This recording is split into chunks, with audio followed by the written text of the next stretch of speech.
Namaste and good evening. Welcome to our series on the Life Divine, our beloved Ranga. We are now in chapter 19, Life, beginning with, but we see that here mind is manifested in a specialization of force. Yeah. Page you can use. Page is 188. 188. But before we read this para, I would like to go back to yesterday's last sentence of the previous para, because this is typically Srindo's type of writing, and we have to understand the way he structures his sentences so that in future also you can understand how he, for instance, he doesn't repeat verbs. That also you will see here in this one. So we'll read that last sentence again and we'll see the main phrase and then the supplementary parenthetical phrases. Then you will understand how he writes. Okay. So it's a 1, 2, 3, 4, 5, 6, 7, 8 line sentence. Okay. So we have accordingly to mend our conception and affirm that not a subconscious mind or intelligence, but an involved supermind, which puts mind in front of it as the immediately active special form of its knowledge will, subconscious in force, and uses material force or will, subconscious in substance of being, as its executive nature of Prakriti, has created this material universe. So the main sentence is, an involved supermind has created this material universe. That's the main sentence. Exactly. The involved supermind has created this material universe. Then there is a supplementary sentence which you have to understand. Not a subconscious mind or intelligence has created this material universe. So he doesn't repeat just he leaves the subject and then he is qualifying what this supermind is doing. So, but this involves supermind. So what is it and what does it do to create this material universe? It puts mind in front of it as the immediately active special form of its knowledge will, subconscious in force, and uses, that's again a supplementary sentence, and uses material force or will, subconscious in substance of being, as its executive nature or Prakriti. Here also the parenthetical sentences are two phrases are there. The first phrase is, which puts mind in front of it as the immediately active special form of its knowledge will. So supermind has got knowledge will, but that knowledge will, if it starts acting here, it will destroy everything, be so powerful. So it puts a supplementary aspect of its own knowledge will, which is mind, which is a diminished form of knowledge will, and it lets mind do the work here. That's what he's saying. And also, not only mind, but also life. So that's the second sentence, the second phrase rather. And special form of its knowledge will, subconscious force, and uses material force or will, subconscious in substance of being, as its executive nature of Prakriti, has created the universe. So now, I have a question for you. Knowledge will. Yeah. After knowledge will, yes. What kind of punctuation do you have? No punctuation at all. But I have a space before subconscious and a space after subconscious. Okay. But that space, there's a space here and here, that is what is called, they have to actually kern. This is not good typesetting. That's what I thought. Exactly. So they kerned it. Yes. They have not kerned it. They have not kerned it. Yeah, yes, they have not kerned it. They have left big gaps so that the justification takes place. What is kern? Kerning is when there is too much space, they learn this word itself, not intra-word space, inner word space. They put small spaces and expand the, that is called kerning. And is the spacing counted as punctuation? No. No, certainly not. But it is good typesetting. In fact, typesetting, if you see, sometimes on a page you will see what are called gutters. If you look and don't read the text, but just look at it, you will see some blank spaces going like that. That is what we call gutters. And that should not happen. It should be a very even spread of all the letters. That is good typesetting. So this particularly what you saw here is a good example of a not good typesetting.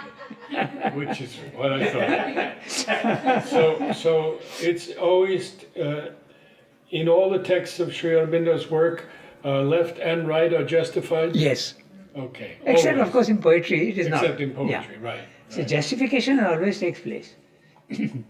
And justification, there is a problem because sometimes you can't, so you have to break a word. And breaking, they put a hyphen and do. And the rules of hyphenation have changed very much over time. Earlier, these used to be syllable-wise. Nowadays, they don't do syllable-wise. They just cut it wherever it is. Yeah, anyway, but that's, I mean, It's butchery to me. yes, sir, that's right. The rules of hyphenation have changed over time. Okay, so now, without looking at the text, what he is saying in this, we'll have a look. He is saying that when we look here at the material world, it seems that matter is producing life and mind. It is not. It is supermind that is producing creation here, and supermind is very, very powerful, so it does not do this work directly of creation, but it delegates its power to mind to do the work here, and it is also using life, which is also itself, to execute the work. That's what he's saying. The sentence is a very complex sentence, so if you look at it very carefully, that's what he's saying. I particularly went back to the sentence because this is a good example, but there are other examples which are even more complex. But this is a good example. Okay, we go to our next para. But we see that here mind is manifested in a specialization of force to which we give the name of life. What then is life? And what relation has it to supermind, to the supreme trinity of Satchidananda, active in creation by means of the real idea or truth consciousness? From what principle in the trinity does it take its birth? Or by what necessity, divine or undivine, of the truth or the illusion, does it come into being? Life is an evil, rings down the centuries, the ancient cry. A delusion, a delirium, an insanity from which we have to flee into the repose of eternal being. Is it so? And why then is it so? Why has the Eternal wantonly inflicted this evil, brought this delirium or insanity upon himself, or else upon the creatures brought into being by his all-terrible deluding Maya? Or is it rather some divine principle that thus expresses itself? Some power of the delight of eternal being that had to express and has thus thrown itself into time and space in this constant outburst of the million and million forms of life which people the countless worlds of the universe. What prose! Oh, absolutely. It blows you. Fantastic. The countless worlds, Yeah, plural, of yes. the universe. I mean, Yes, countless worlds of the universe. what a vision. And now science is discovering that. They are looking with these telescopes which they have put out, a Hubble telescope, and they are discovering not stars, not constellation, whole universes they are discovering, nebulas, infinite nebula. That's the power of the divine, what he can do. So, the problem now Surendra has brought up, what is life? So, and what is its relation to supermind? He has only asked the questions here and put it in a very, very trenchant and it bangs you on the nose, tells you what is this life? Is it really a divine principle? And if it's a divine principle, what is this? It's a delirium and insanity from which we have to flee into the repose of eternal being. Okay? And if you look at life in the world and you give examples to yourself, you will see what is meaning. Here is a lion which is coming and tearing a little deer which is just born, tearing him and eating him even while he is alive. And human beings, you constantly speak of the, what is it called, the genocide. This cruelty, this hanging of people, putting them on these, what is that called, shul. What is it in English? The pointed thing on which you place a man so that... So these unbelievable cruelties, what is, this is all life. Is it divine? That's what he's asking. The suffering that you see is too much, and all that is life. So then he's saying, and if it is really that, then why has it done that? So that's a question which he has dealt with in Daylight of Existence, the problem and solution which he has dealt with. So it is not what you think it to be, it is something else. So the existentialists and the nihilists, they would argue this. Yes, that's right. In fact, in India, this has been the trend that no divine life here is possible. It's full of perversion, cruelty, falsehood. So you have to leave this as it is and escape from here and go into and remain in the Brahman consciousness. That's the only solution. Here is daring to say that no, even this what you see, you are not seeing in the right way. Now this is a very interesting thing. What is it? We consider it to be an illusion. Okay? So I'd like to, because it's related to this also, we'll go into what is this illusion actually. What we see. I'll give you one example only. We'll take a wave in the sea. Okay? We see a wave coming and we think that it's that same wave which is coming from 20 meters away and breaking on the shore. Is it really that? If you look scientifically, you will see that there is no wave. It's at each point, the particles of water simply going up and down, up and down, up and down. There is no wave. But you are seeing a wave. Now this is exactly what is meant by the illusion.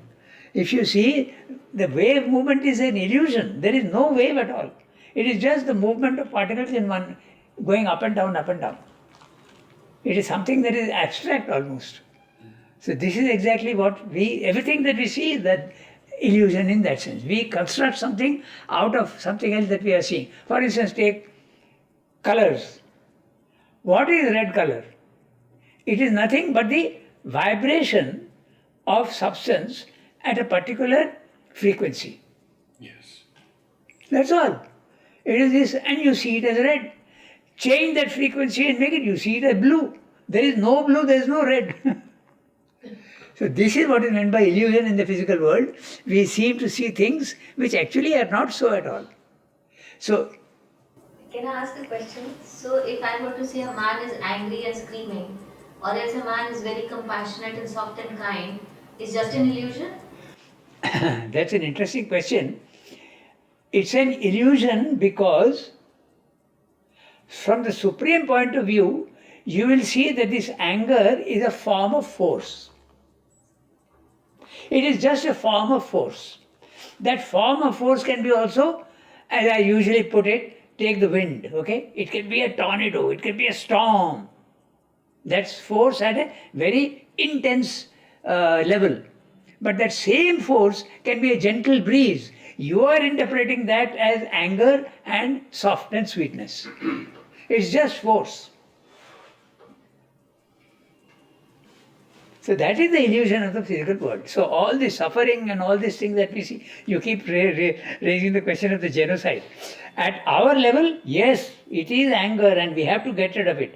Because, again, that's another principle that we have to remember.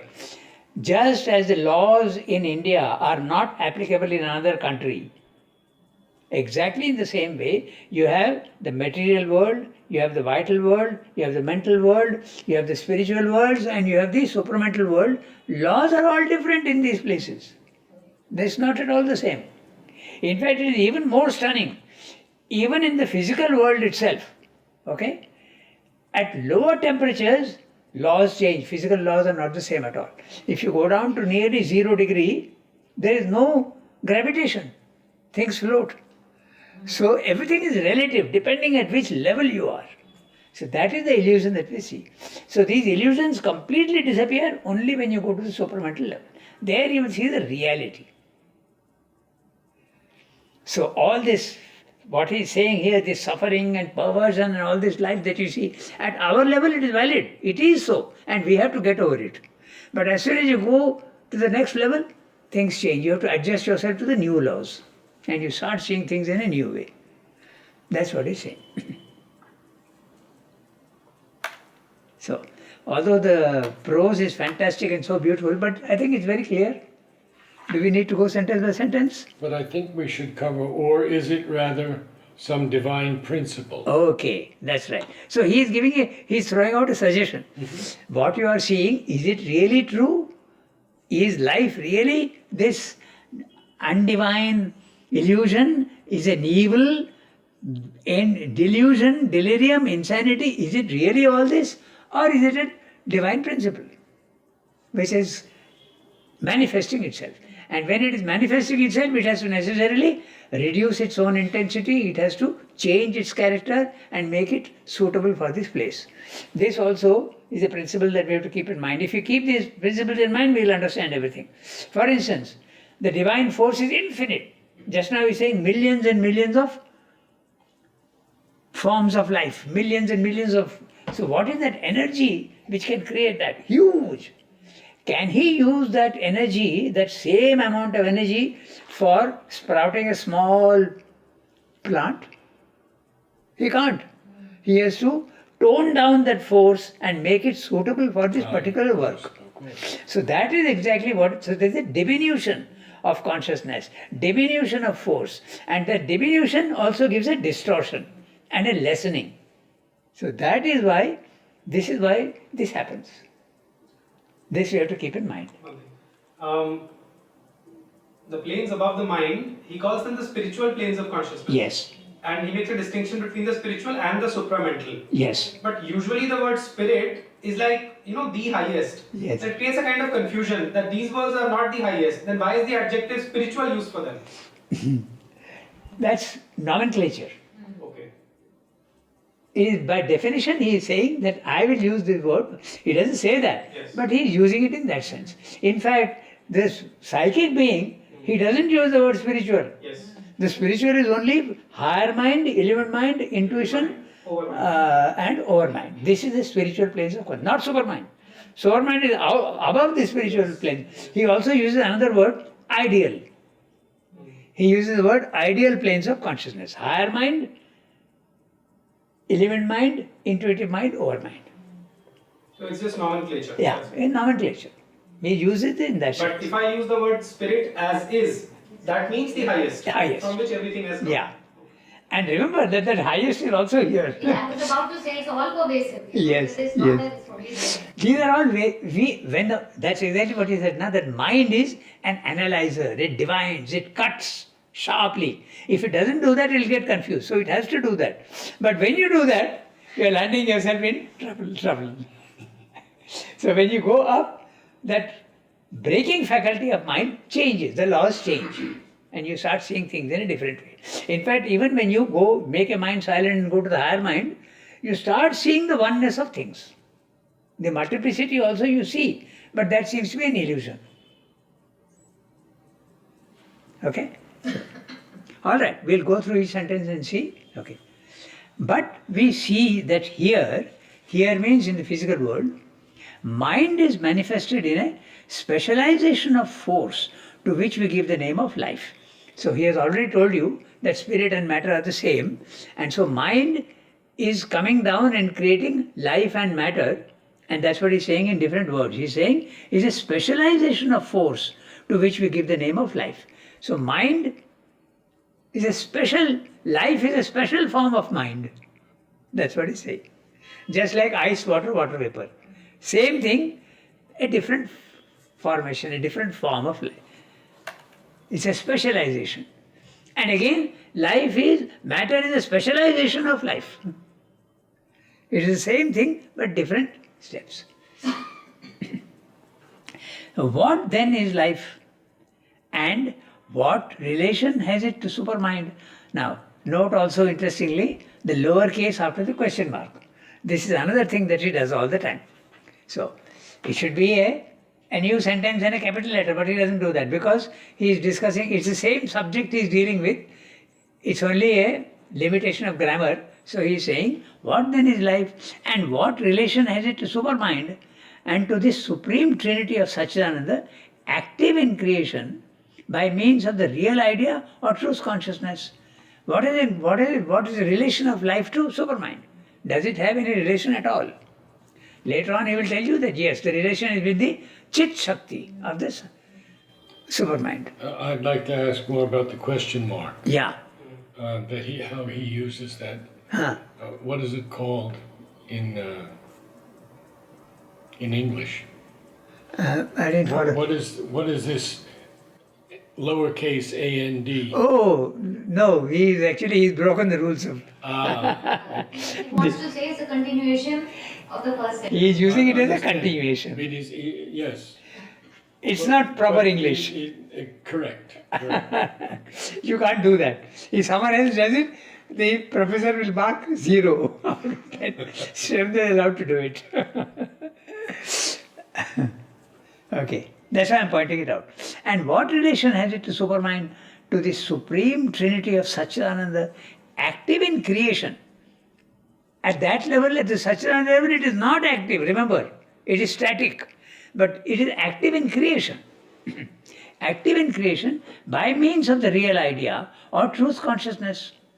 So, from what principle in the Trinity does it take its birth? Again the same thing, or by what necessity, divine or undivine, of the truth or the illusion, does it come into being? How is it doing? Is it really something of truth or is it really illusion? Everything is possible. Life is an evil, rings down the centuries, the ancient cry, a delusion, a delirium, an insanity, from which we have to flee into the repose of eternal being. Repose of eternal being, Brahman consciousness, the silent mind and the self. You use all these words, they are all the same. Self, Brahman consciousness, eternal repose, silent mind, all the same thing. What is that? Characteristics? You are in a consciousness where there is no movement at all, static, featureless. You can't describe it in any way. There is no color, no form, no shape, nothing. It just is existence. That is the Brahman consciousness. It is infinite, eternal, and it is featureless.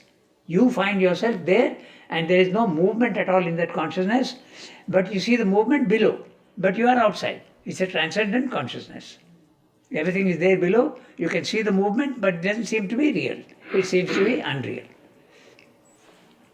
Okay, so into the repose of eternal being. Is it so? And why then is it so? Again that same lower case is going on because he is dealing with the same subject. Why has the Eternal wantonly inflicted this evil, brought this delirium or insanity upon himself? Because he himself has created the world. Okay, sir? Or else upon the creatures brought into being by his terrible all-deluding Maya. Or is it rather some divine principle that thus expresses itself? Some power of the delight of eternal being that had to express and has thus thrown itself into time and space in this constant outburst of the million and million forms of life which people the countless worlds of the universe. The word people here is a verb, of course. It's a verb. Quite clear? No? Quite clear. So, we go to the next one. When we study this life as it manifests itself upon earth with matter as its basis, we observe that essentially it's a form of the one cosmic energy, a dynamic movement or current of it, positive and negative, a constant act or play of the force which builds up forms, energizes them by a continual stream of stimulation and maintains them by an unceasing process of disintegration and renewal of their substance. This would tend to show that the natural opposition we make between death and life is an error of our mentality. One of those false oppositions, false to inner truth, though valid in surface practical experience, which, deceived by appearances, it is constantly bringing into the universal unity. Death has no reality except as a process of life. Disintegration of substance and renewal of substance, maintenance of form and change of form are a constant process of life. Death is merely a rapid disintegration subservient to life's necessity of change and variation of formal experience. Even in the death of the body, there is no cessation of life. Only the material of one form of life is broken up to serve as material for other forms of life. Similarly, we may be sure in the uniform law of nature that if there is in the bodily form a mental or psychic energy, that also is not destroyed, but only breaks out from one form to assume others by some process of metempsychosis or new ensouling of body. All renews itself, nothing perishes. So here now, it needs definitely some discussion, Yes. but he's saying that there is no truth to death at all. So there is another thing I want to point out, very first sentence. When we study this life as it manifests itself on earth, but the study of life is not a scientific study, it's a spiritual study. You can see what he's going to say, you can see the truth of this only when you go to the Brahman consciousness. Otherwise you will not understand. You will think that death is really death. So, There's a book written some years ago by Lyle Watson called The Romeo Era, in which, as a biologist, he proves there is no death. yeah. Incredible. Yes, I have read that, I have heard about the book. Yeah. And we can see that now, because there is no death, there is only change of form. There is a disintegration of form and a creation. Disintegration, creation, disintegration, creation. This is the nature of creation.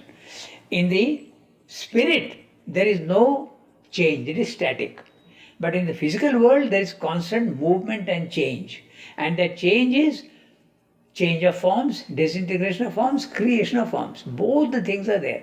Creation as well as destruction. This is the interesting part. That's why we think of destruction as something negative and creation as something good. They are the same. They are constantly going on one after the other. As soon as something is dying, something is also being created. So this is the duality that is there. Constantly there is creation and destruction. And if you go right up to the highest level, the seed of this destruction and creation is there in the Trinity, Brahma, Vishnu, Shiva. Brahma is constantly creating, or rather he has the potentiality to create. Shiva is instantly destroying that. But Vishnu is keeping it stable. Now, if there is a time lag between the creation, 2 seconds pass and there is destruction, you will see the creation and the destruction. But suppose the time lag becomes less and less and less and less. Instantly, if it is created and there is destruction and again creation, you will not see the change. You will see only stability. Very, very interesting. I never looked at it like that. I didn't ever look at it like that. But the reason why we see this stability is because the time lag is non-existent. No, I am talking of at the highest level. I am mentioning that. At this level also, if you see, it's actually all related again to that question of the conscious force when we did. Is this force in the physical world, is it of the nature of a pulsation or is it a continuous force? He has dealt with that if you remember. Okay? The same thing. They are both same. This science also came across this principle when they found that if it is a continuous thing, you have a certain result. It is what is called the the quantum theory. Does this energy come in packets or is it a constant wave motion? Actually, it's the same. We discussed this one day, but again I can repeat that. Okay, so when you are looking at a cinema, it seems to be a continuous smooth wave. But if you go down to details, you will see that it creates, there are 24 frames. A break, a break, a break, a break, a Per break. second, I think, huh? 24 frames per second. Yes. So, actually it's the same. The continuous and the... So, this again you come back to the same idea, destruction, creation, destruction, creation. You seem to see a continuous thing and you don't see the break. Slightly on a tangent, burial or burning for a body? Yeah, that's an interesting question. But I've always wondered about this burial. Will we not run out of space one day? But I know what they do. Actually, when they bury, after some time, they remove these old.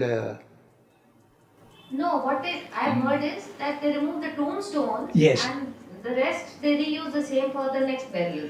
No, but you have a coffin. No, it's all disintegrated over. Even the coffin disintegrates. Oh, yes. Yeah?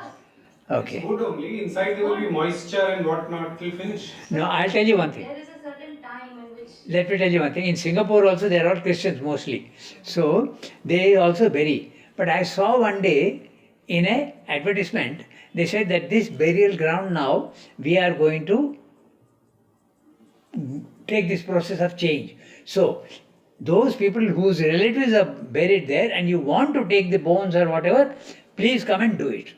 Ah, So that because we are going to renew the whole place, so you can come and take away and claim your things. So we want to restart. I saw this in the. So so I still have the question. yes, is it better or worse? I don't know. Is not I mean, Burning more- Nalini was buried.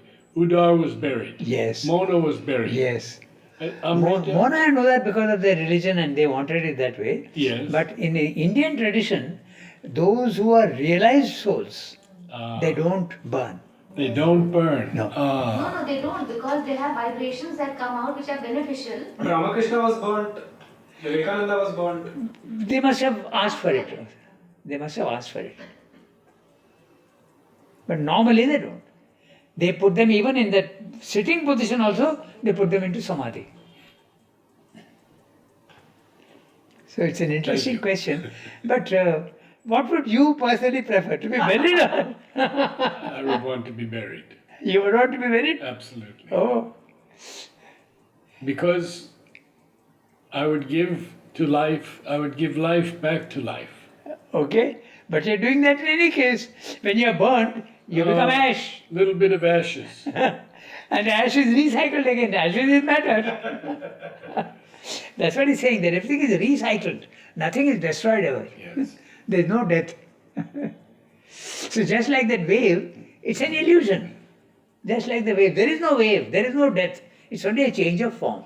So I have a question. When we talk about this constant destruction, creation, so even in a human body, we are constantly Absolutely. cells are dying and cells are coming Yes. out, cells are dying. So we seem that though I've lived 80 years, but honestly we are dying every day. Every instant you are changing. Exactly. This stability is an illusion. But the change is so slow that you seem to think that there is a stability. But there is no So happy stability. that you don't come to see it. Yeah. Like my cells are dying every second and I don't get to see it. Yes. Because it's happening so rapidly. Exactly. No, but we see the change in age. Yeah. Yes. Very slow. You can see over a time. Yes. You can see the change. But actually every second you are changing. Even as I'm breathing now, so much of inner stuff is coming out, which was there inside me. When I'm eating, I'm also changing. True, this was a question that I think in 91 or something I asked myself that we keep saying I. Who is this I? you're talking about? Exactly. The one who thought yesterday that orange was a favorite color, today it says okay, blue is. So you are also constantly changing. Yes. It's not only perceptions, it's also the physical body, your Yes. mind, your the vital being, everything is under flux. Exactly. So, when we identify ourselves with the body and the life and the mind, this is the big mistake that we are making, because it's just a knot of matter, and that knot of matter also is not stable. It's going on changing, going on changing. So, what is this I?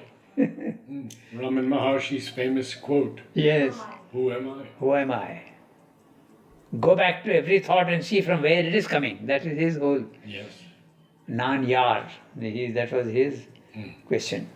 Examine each thought and see from where it is coming. Very beautiful, very powerful way of actually, Yeah. like a homing pigeon. Okay. So let's continue with the sentence by sentence. So this would tend to show. Is that where we have to read? Yeah, we can go from there. This would tend to show. This would tend to show that the natural opposition we make between death and life is an error of our mentality, one of those false oppositions. Now, that's again a parenthetical phrase. He loves to do this. He puts a comma dash. But here he has not put a comma dash, he has put only dashes. Dash. But very often he puts a comma dash and again ends with a comma dash. Now this comma dash is again a invention of Sri Aurobindo's punctuation. Hardly you will see, nobody does that. But he puts a comma dash for a parenthetical phrase. If we had to do that, we would put parentheses. But he doesn't do that, he puts a comma dash. So here only a dash. And the long dash and the small dash. Yeah, but no, dash, it has to be long always. It has to be long Yeah, always. yeah, there is an M dash and an N dash, that's true. So, one of those false oppositions, and he is explaining why false. False to inner truth, though valid in surface practical experience. Exactly what we were discussing. It is false from another point of view, but at our level it is valid. That falsity is valid. Because we have to deal with it at this level. The laws are valid and you have to take it as real. If you go up, you will see it as unreal. So, this would tend to show that the natural opposition we make between death and life is an error of our mentality, one of those false oppositions. False to inner truth, though valid in surface practical experience. So, false oppositions which, deceived by appearances, it is constantly bringing into the universal unity. So, again, let's see, he's saying, it is constantly bringing. What is the it?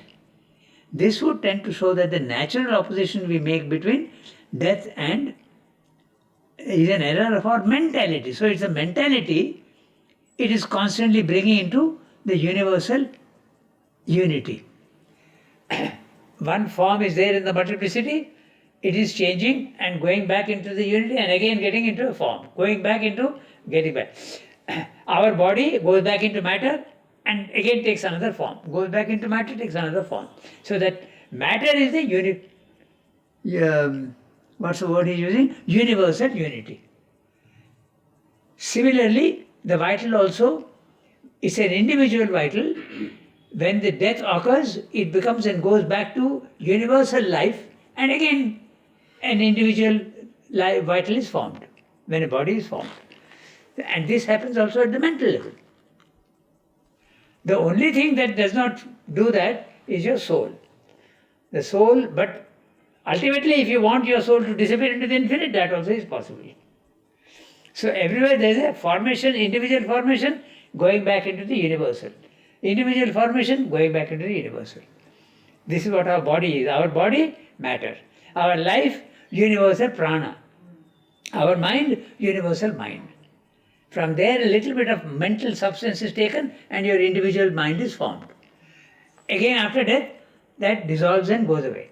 But note interestingly that sometimes this mental formation does not dissolve. It remains and it tries to satisfy itself by entering other minds. Now, what about the vital? If the vital also does not dissolve, it becomes a ghost. That's why they say that it has to exhaust itself before it can. Yes. It doesn't dissolve very easily. Sometimes it doesn't even realize that it doesn't have a body. And the vital persists in the vital plane, tries to satisfy itself and that's the phenomena of the ghosts. But Mother does tell us that those parts of the vital and the mind that were converted or purified stay with the psychic being, Yes. go to the place of birth. Yes, that can happen. Yes, that's right. That is immortalized. When it is, because yes, it and can when become that immortal. psychic being Yeah. takes birth again, it comes there. Yes. Because it has been For instance, purified. she has said about Sri Aurobindo, he is there in the subtle physical. So if he is there in the subtle physical, his subtle body has not dissolved. It is still very much there. If it deserves dissolution, it gets, because it is not sufficiently developed, it is dissolved. Mhm. But if it is well developed, it need not dissolve. I think Mother gave an example of the hands of the pianist. Yes, exactly. That's another example. Or Vivekananda coming to Sri Aurobindo in jail. That's That was his another. mind. That was Vivekananda's mind, Mother Yes, said. because Ah. that is the immortalized mind, no? Yeah. It was so developed that it need not dissolve. It did not dissolve. It tries and helps others also. The formation remains. Okay, so that's what he's saying here, because he's talking of death, life. So this phenomena occurs at all the levels: material level, vital level, mental level. And then he's saying towards the end, he's saying something interesting. He's saying, even in the, no, let's go sentence by sentence. Death has no reality. Death has no reality except as a process of life. It's a process of life. It is life that is creating, dissolving, creating, dissolving, creating, dissolving. Therefore, death is a process of life. We are seeing it as something which hurts us like anything, but actually need not be so. When you see that it is just changing form. Death has no reality except as a process of life.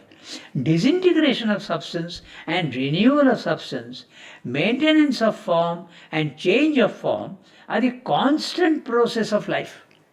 Everywhere, wherever there is life, this is going on. Creation, destruction, change also. Between creation and death, between creation and destruction of the form, there is a change. So that's what he's saying, that there is destruction, there is change, and there is a creation also. Creation, change, destruction. Creation, change, destruction. He's very, very accurate with his words. So you have to go into those details. So,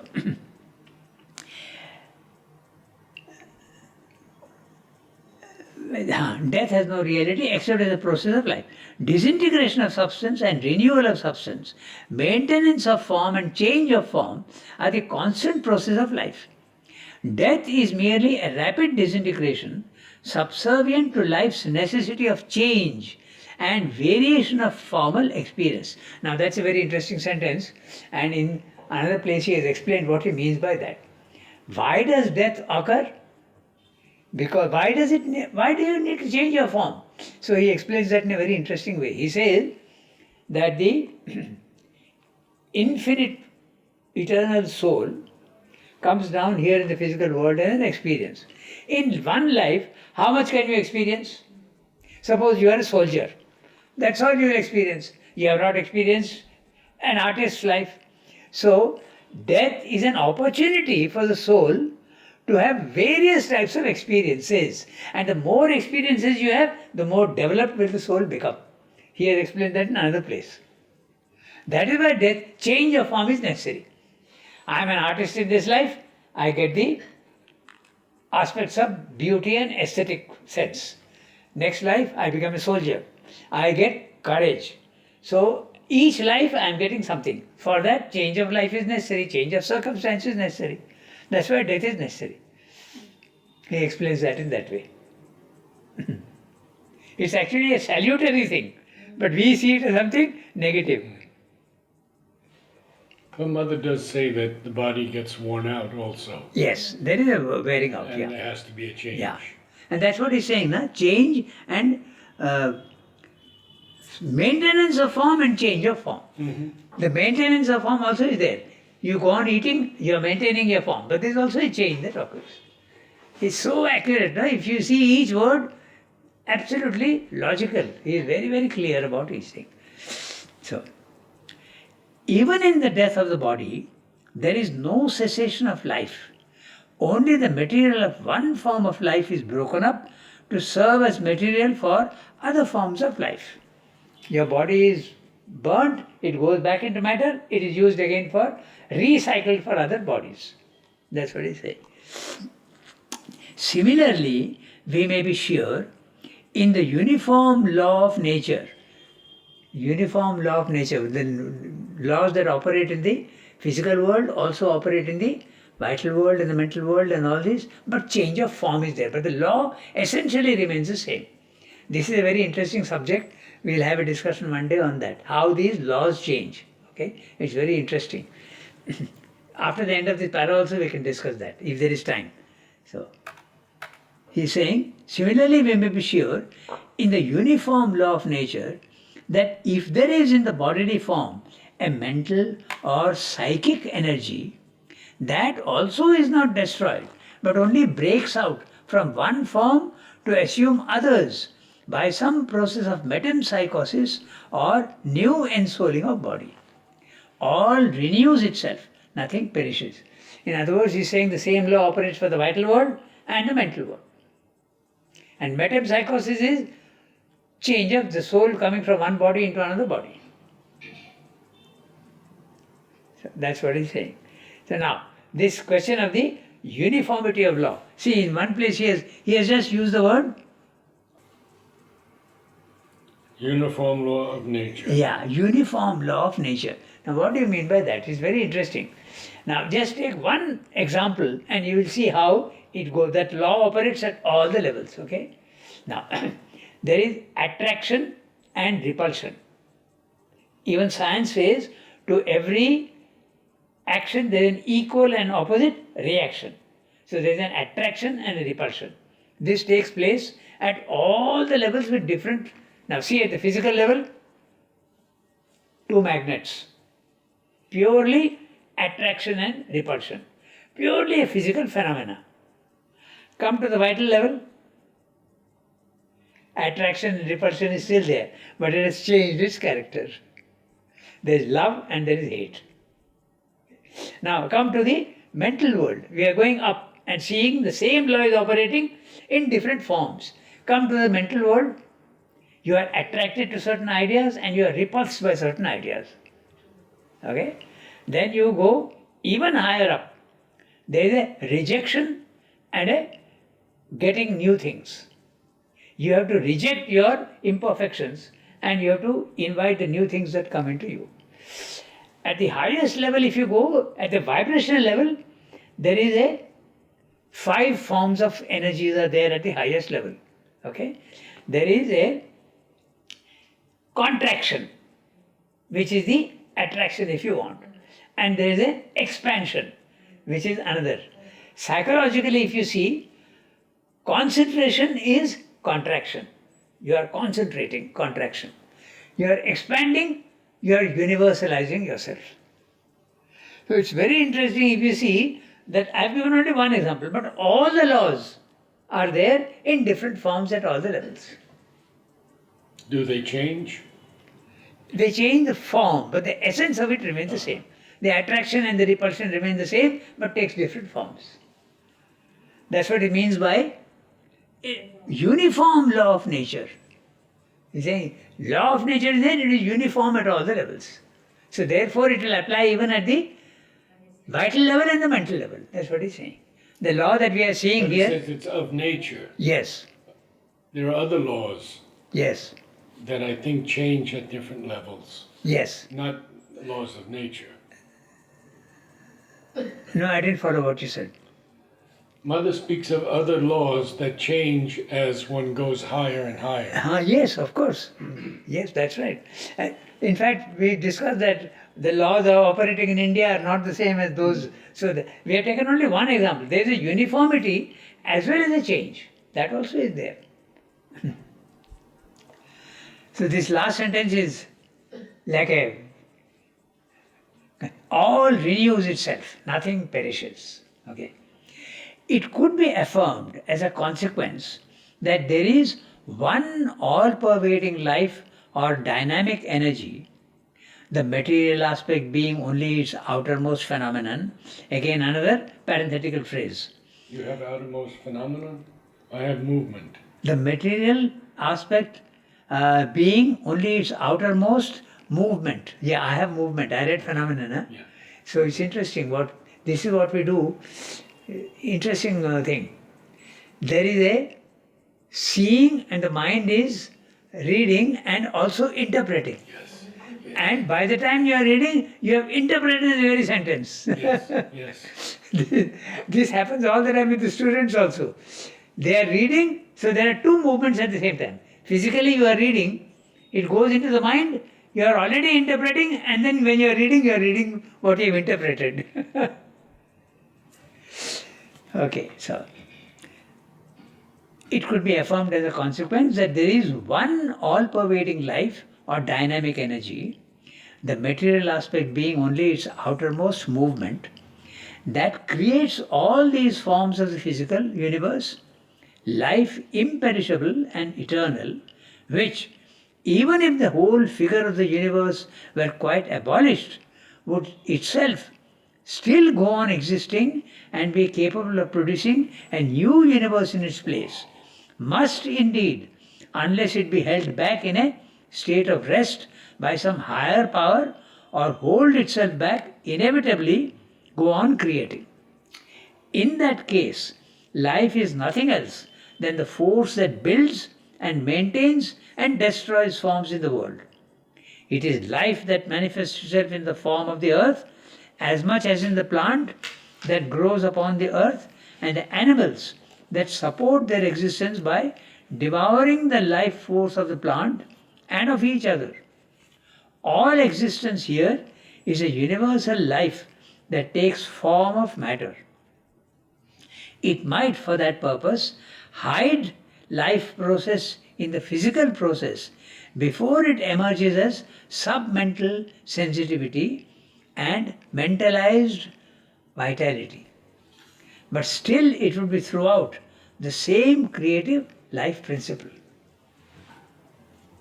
Bit complicated. Yes, so I suggest that we'll do this next time because we will not be able to finish. We have to go into detail. Okay. We'll take it up next time.